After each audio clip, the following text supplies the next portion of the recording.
भगवान श्री कृष्ण अब राधा जी को छोड़ करके भी अंतर ध्यान हो गए।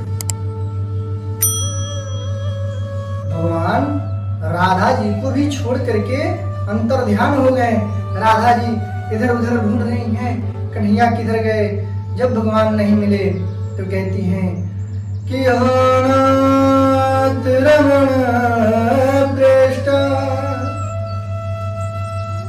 क्वासी क्वासी महाभुज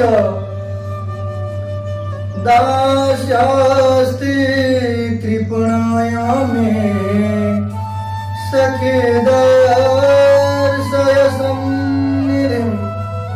हे नाथ, हे प्राणवल्लभ, हे प्रियतम, हे प्रेष्ठ, हे महान भुजाओं वाले, आप हमको छोड़ करके कहां चले गए? आपके दर्शन के बिना हम तो मर ही जाएंगे। और ऐसा ही कहके राधा जी तत्काल ही मूर्छित होकर के भूमि पर गिर पड़ी।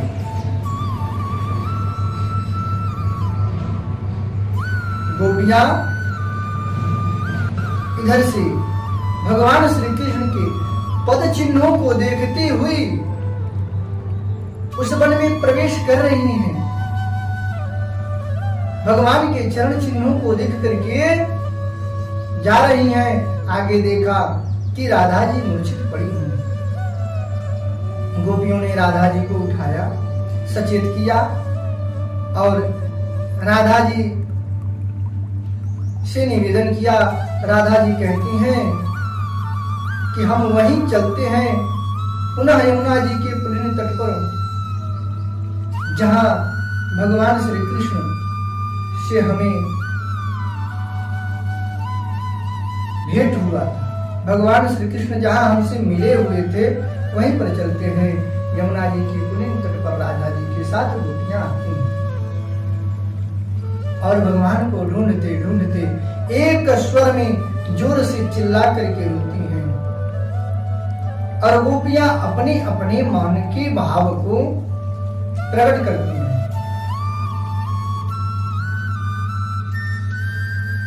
एक गोपी कहती है कि भगवान को कैसे बुलाया जाए। तब गोपियां अपने अंतर आत्मा से, अपने हृदय से भगवान के श्री चरणों में अपने भाव को रख रही हैं। क्या? उसे गोपी गीत के नाम से भागवत में वर्णन है। उसे गोपी गीत कहते हैं। भागवत का यह प्राण है, पंच प्राणों में यह प्रधान है।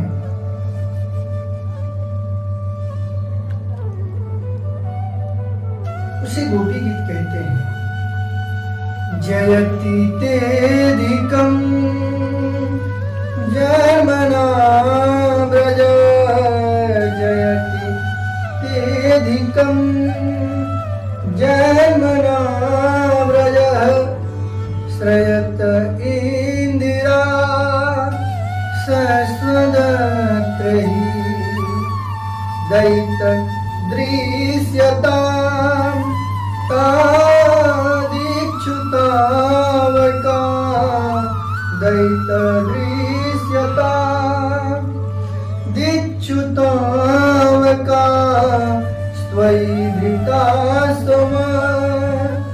स्त्वं विचिन्वते, सरदु दासये साधु जात सत, सरसी जोधरा श्रीमुखादृशा,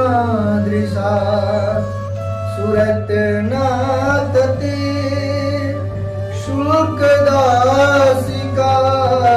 वरद निर्णतो निह किं बध।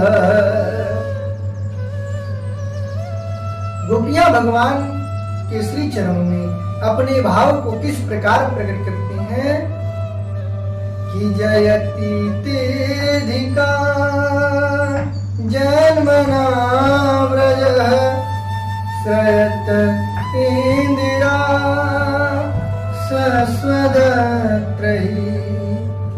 गोपियां कहती हैं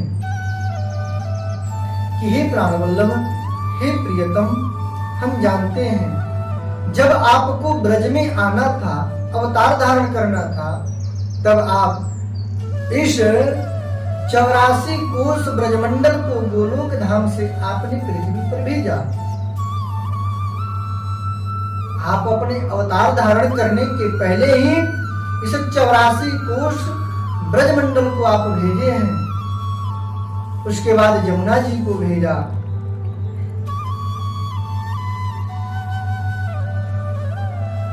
जब देवताओं ने यह जाना कि आप आ रहे हैं, तब यहाँ पर आपकी सेवा के लिए अपनी अपनी देवी देवांगनाओं के साथ इस ब्रजमंडल में अवतार धारण कर लिए। तो इस ब्रजमंडल की शोभा ऐसे ही बढ़ जाती है, जहाँ पर समस्त देवता आपकी सेवा के लिए विराजमान हो। अनेक अनेक विभिन्न रूपों में, कड़कड़ में उस ब्रजमंडल की शोभा कितनी सुंदर होगी। यह तो अद्भुत शोभा है ना। तो जब इसकी शोभा बढ़ेगी तो लक्ष्मी अनायास ही बढ़ जाएंगी। उसमें भी लक्ष्मी को आप स्वयं ब्रजमंडल में भेज रहे हैं।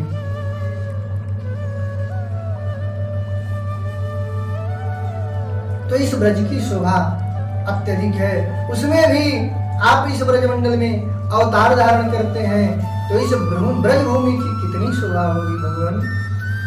यह तो अपार शोभा बढ़ जाती है ना।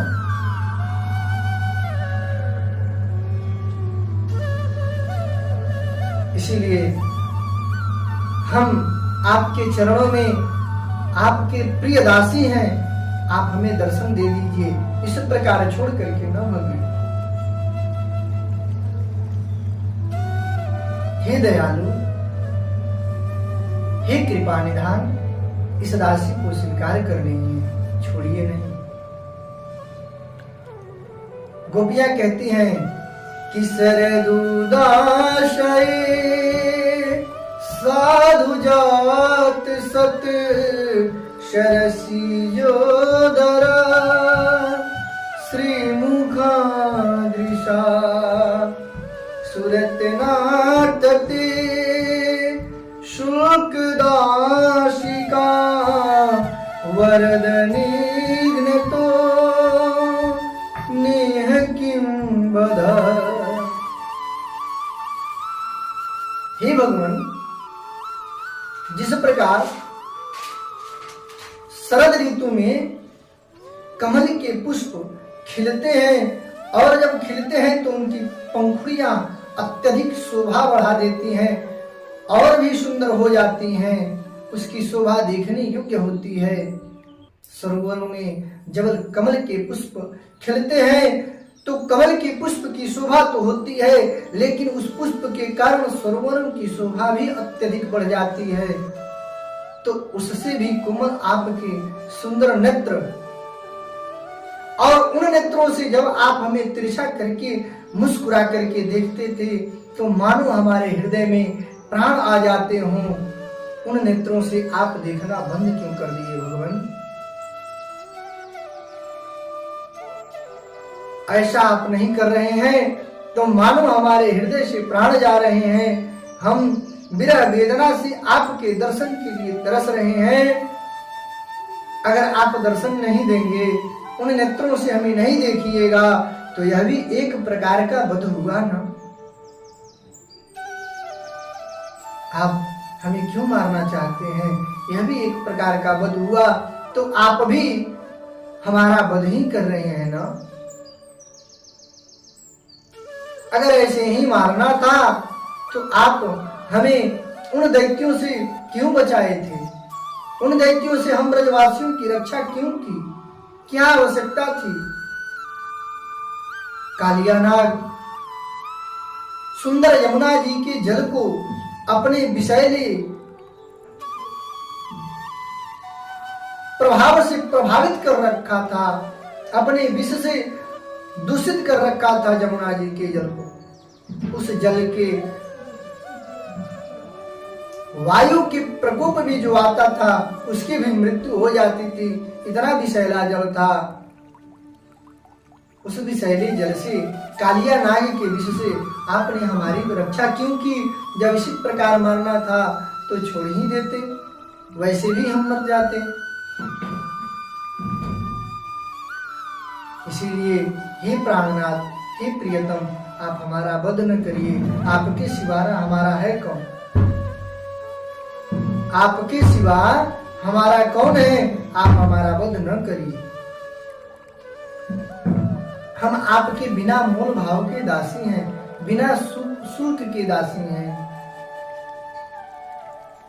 इस दास को स्वीकार कर लीजिए, इन दासियों का त्याग न करिए। गोपियां कहती हैं, हम जानते हैं कि आप हमारी रक्षा क्यों किए थे।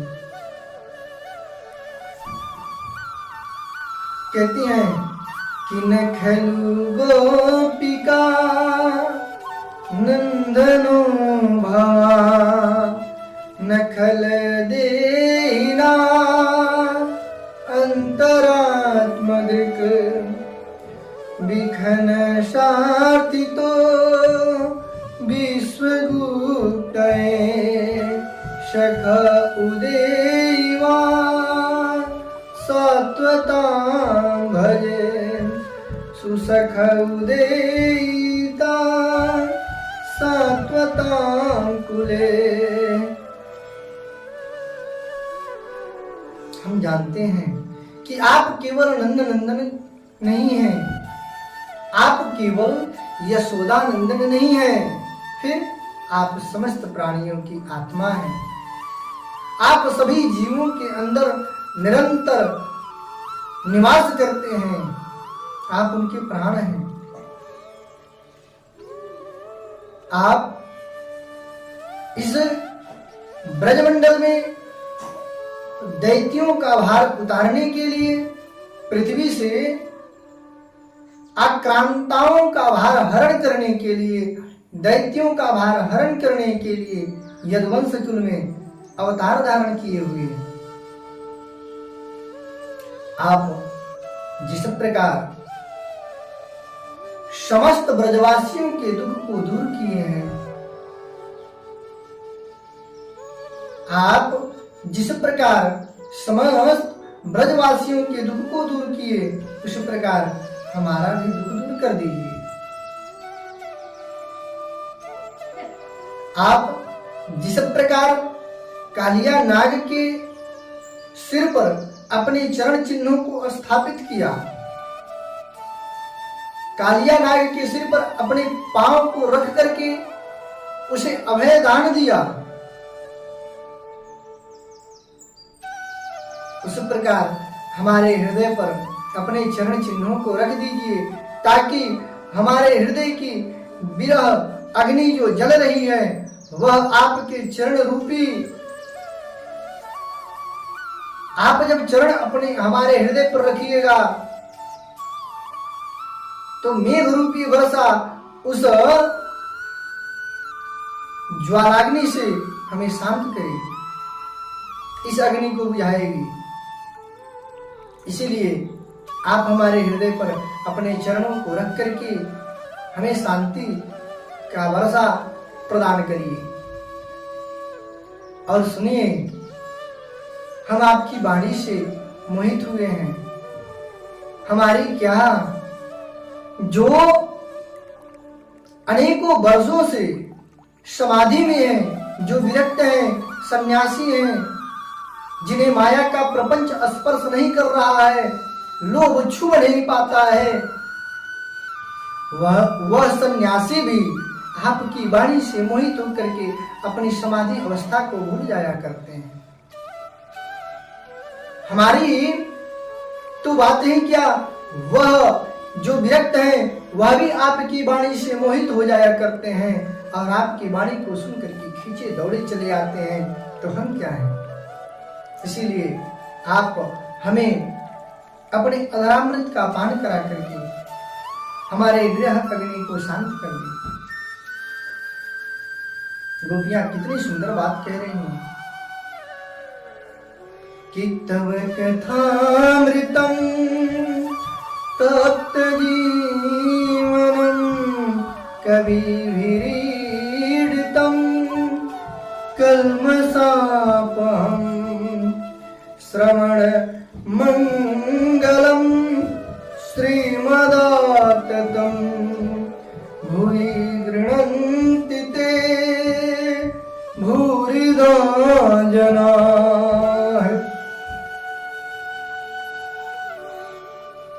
हे प्राण वल्लभ,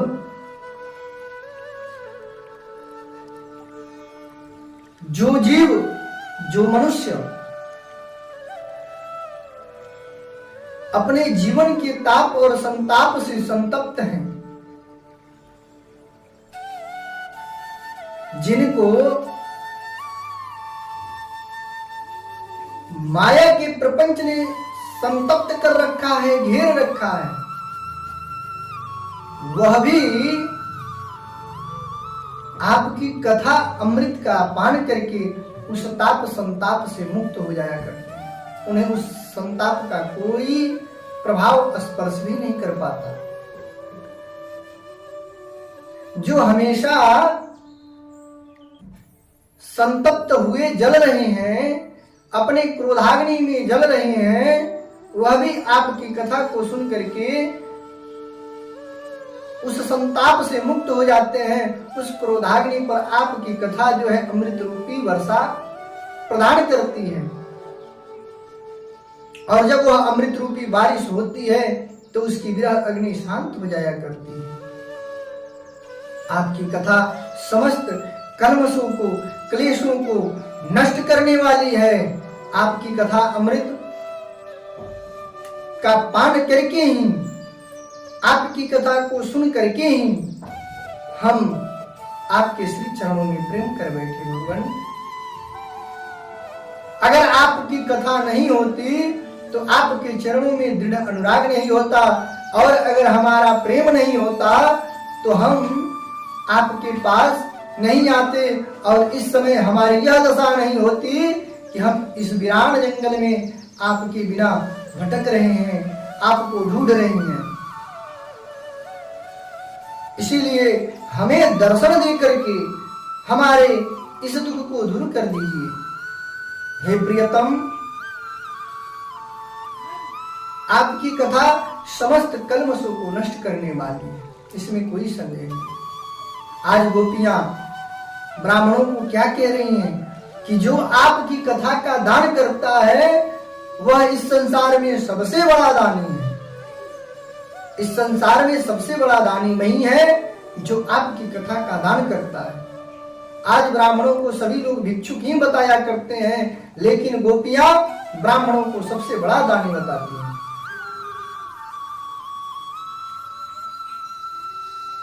गोपियां कहती हैं कि आप हमें दर्शन दे करके हमारी इस व्यथा को, इस दुख को दूर कर दीजिए।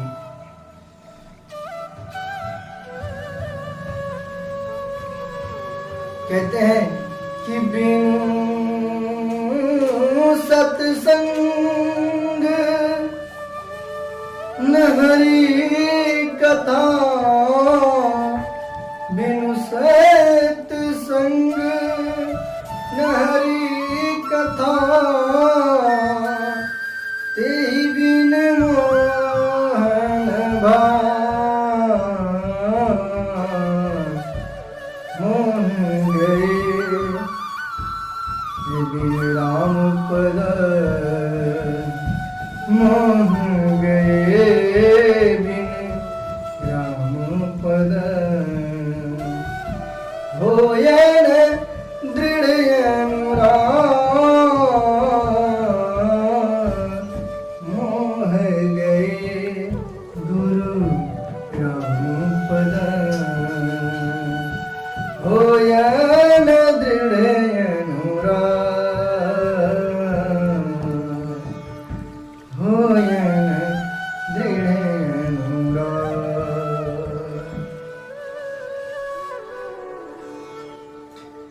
सत्संग के बिना, सत्संग ही वह मार्ग है जिस मार्ग पर चलने से आपके चरणों में प्रीति होती है और मोह का नाश होता है। जब मोह का नाश हो जाता है तब जाकर के आपके चरणों में प्रेम होता है। वह भी किस प्रकार का? तो दृढ़ प्रेम होता है जिसको कोई काट नहीं सकता, जिसको माया का प्रपंच अपनी तरफ खींच नहीं सकता। मोह रूपी जाल जो है आपको पकड़ नहीं पाती। दृढ़ प्रेम होता है, दृढ़ अनुराग होता है। हे प्राणवल्लभ, जब हमें यह विचार कर रही हैं कि जब आप ब्रज में गोचारण के लिए जाते थे तो हम यह विचार करते, सभी गोपियां यह विचार करती क्या कि कमल के पंखुड़ियों के समान कोमल चरण और उन कोमल चरणों में यह ब्रज का कंकड़ कंचुरता होगा, क्या है आपको कष्ट नहीं होती है? आप इस गायों को चराने न जाइए। इस नंगे पांव जब आप इस वन में घूमेंगे तो आपके चरणों में कंकड़ चुभेंगे, गायों के पीछे दौड़िएगा तो कंकड़ चुभेंगे, आपको कष्ट होगा। उन चरणों को हम अपने हृदय में संकुचित भाव से धारण करके रखे हैं और जब वहां उधर से आप लौटते थे और थोड़ा तिरछी नजरों से हमें मुस्कुरा करके देखते थे तो हमारा रोम रोम प्रसन्न हो जाता था, हमारे हृदय में प्रेम की बाढ़ उमड़ आती थी।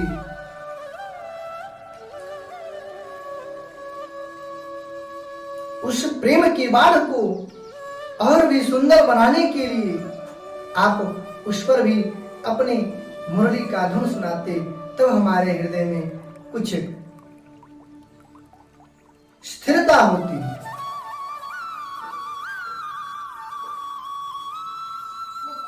और उन चरणों को हम अपने हृदय में संकुचित भाव से रखते हैं कि कहीं आपके कोमल चरणों में हमारे हृदय की किसी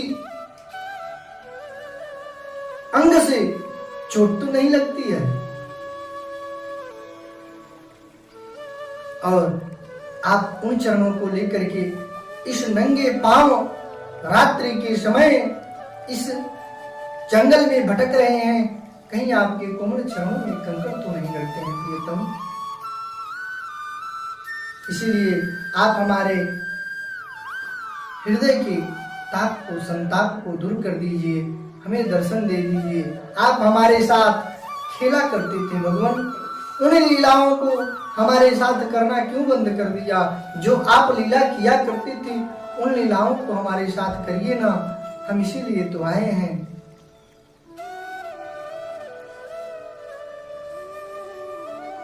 आप हमें इस प्रकार पीड़ा न पहुंचा पाए, हमारे हृदय में बड़ी ही पीड़ा हो रही है। अगर हम आपकी कथा को नहीं सुने होते तो आज हमारी यह दशा नहीं होती। आपकी कथा को हम कानों से सुने, कानों से सुन करके उस कथा रस को हम अपने हृदय में उतार करके अपने समस्त दुस्त्यज परिवार का त्याग करके इस वन में आपके पास मिलने चले आए।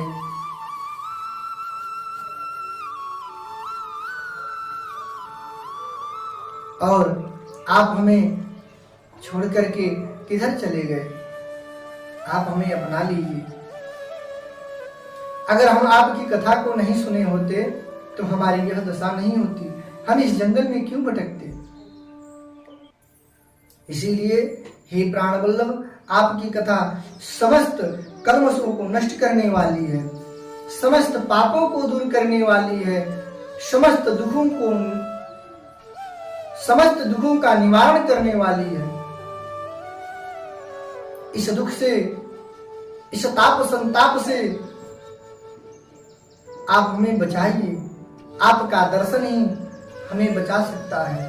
गोपियां कहती हैं कि ये अग्नि तुम्हारी लगाई हुई है। गोपियां क्या कहती हैं? ये अग्नि तुम्हारी लगाई हुई है, तेरे बिन और बुझाएगा कौन? ये अग्नि तुम्हारी लगाई हुई है,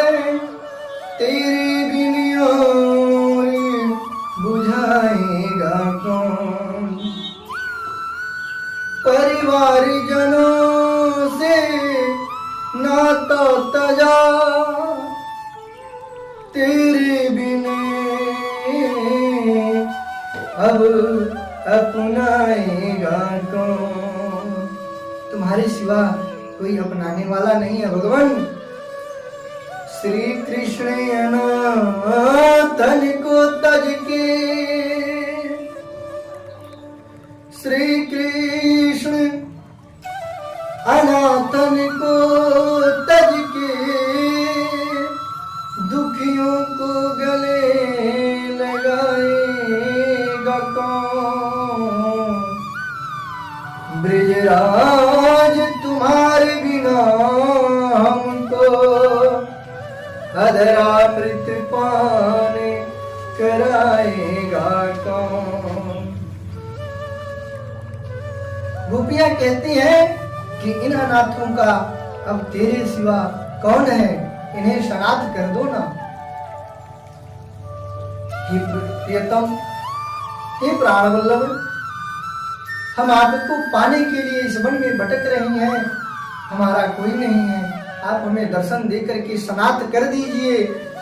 हम अनाथ हैं, अब आपके सिवा हमें कोई अपनाने वाला नहीं है।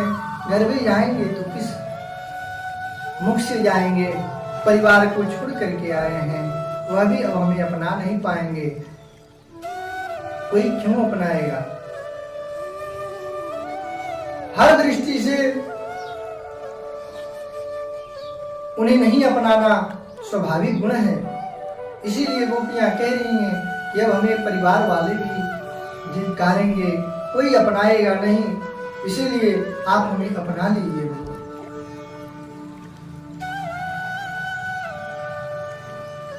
प्रेम छिपाए ना छिपे, प्रेम छिपाए ना छिपे, जागट प्रगट हो।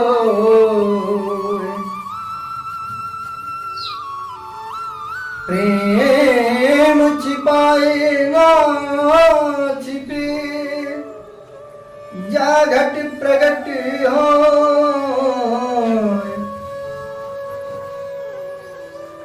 गरमुख कछु बोले नहीं, तो नैन निदेत है रोए। प्रेम छुपाने से छुपता नहीं, प्रेम को लाख प्रयास करिए कि छुपा लिया जाए तो वह प्रकट हो ही जाता है, वह छुप नहीं पाता। और जो प्रत्यक्ष है उसको कैसे छुपाया जा सकता है? अगर अपने मुख से उस प्रेम का वर्णन नहीं कर पाते हैं, अगर अपने आप से कह नहीं पाते, तो नैनों से जल की धारा प्रवाहित होकर के अश्रु रूपी धारा प्रेम को प्रकट कर ही देती है।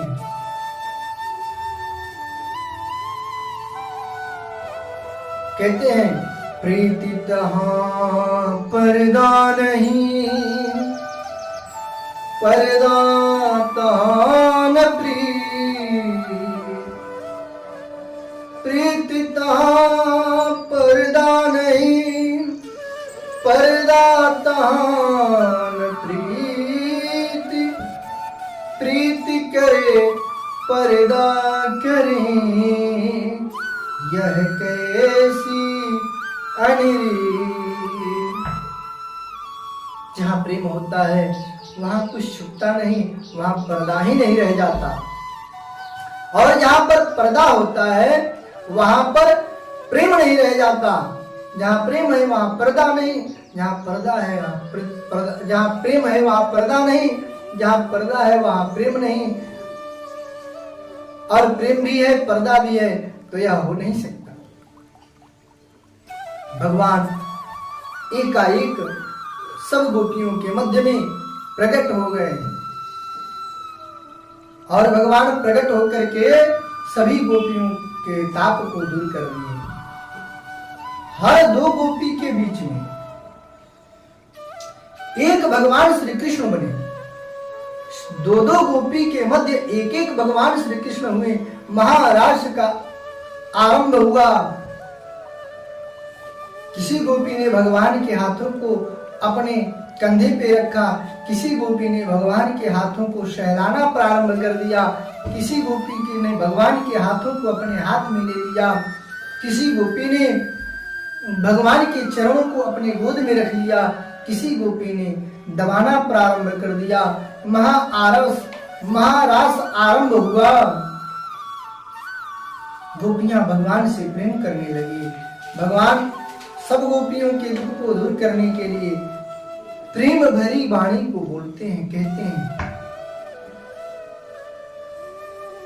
सभी गोपियों ने भगवान को मंडलाकार होकर के घेर लिया। किसी गोपी को यह भान नहीं हुआ कि भगवान हमारे साथ नहीं है।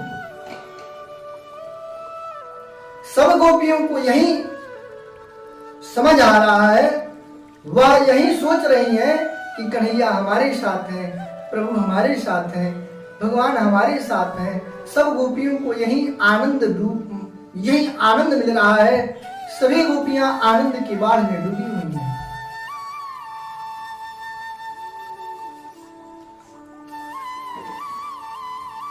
महारास आरंभ हुआ।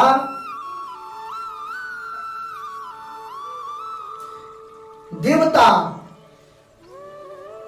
विमान पर आरूढ़ होकर के अपनी देवांगनाओं के साथ, देवियों के साथ आकाश मार्ग में खड़े होकर के देख रहे हैं। पुष्पों की वर्षा प्रारंभ करते हैं।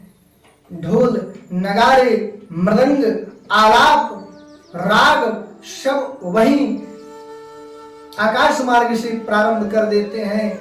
भगवान नृत्य करना प्रारंभ करते हैं।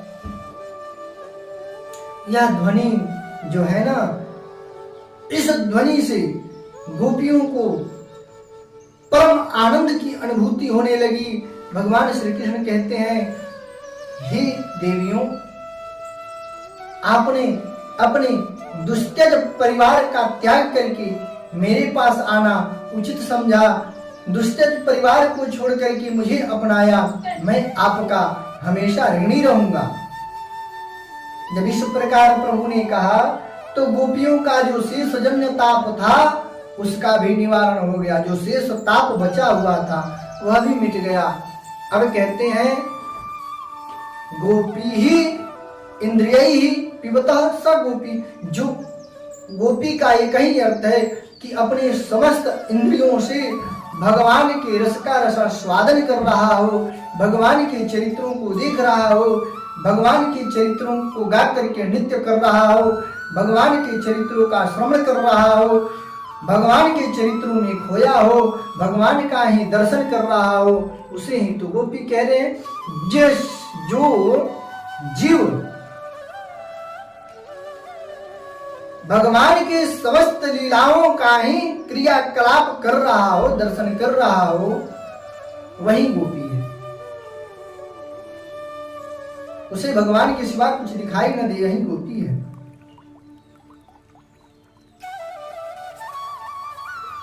यह आवाज जो थी, यह जो धूम था, मृदंग का, ढोल का, नगारों का, यह कैलाश तक पहुंच गया। कैलाश तक जब पहुंचा तो भगवान शिव कैसे रह सकते? भगवान शिव भी प्रवेश करना प्रारंभ करते हैं। गोपियों ने भगाना प्रारंभ कर दिया।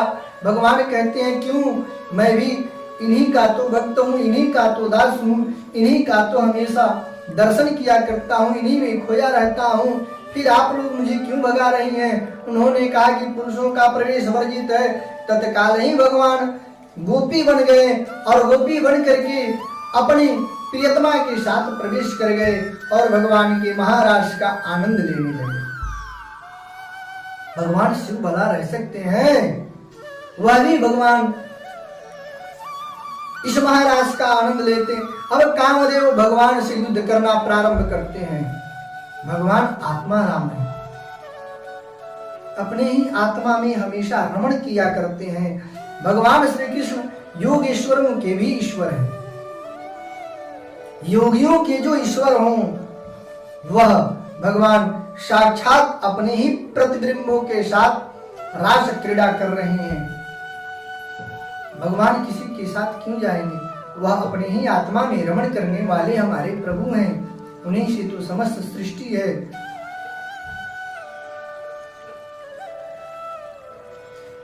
कामदेव को अहंकार था। भगवान से युद्ध प्रारंभ हुआ। कामदेव को भी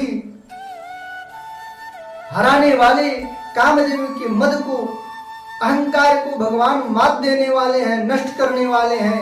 कामदेव भगवान से हाथ जोड़ करके चले गए। भगवान महारास आरंभ करते हैं। महारास का एक ही अर्थ है कि जीव का परमात्मा में मिलन होना ही तो महारास है।